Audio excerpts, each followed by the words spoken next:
আসসালামু আলাইকুম প্রিয় ভাই বোনেরা, আশা করি আপনারা সকলে মহান আল্লাহর অশেষ রহমতে ভালো আছেন। আমিও ভালো আছি আল্লাহর রহমতে। তো আজকে আমরা কথা বলবো যে বাবা মার অধিকার সম্পর্কে।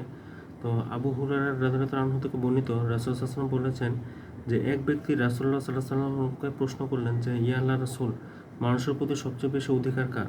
তো রাসূল সাল্লাল্লাহু আলাইহি ওয়াসাল্লাম বললেন তোমার মা। তারপরেও বললেন যে তোমার মা। তারপরেও বললেন তোমার মা। আর চতুর্থবার গিয়ে বললেন তোমার বাবা।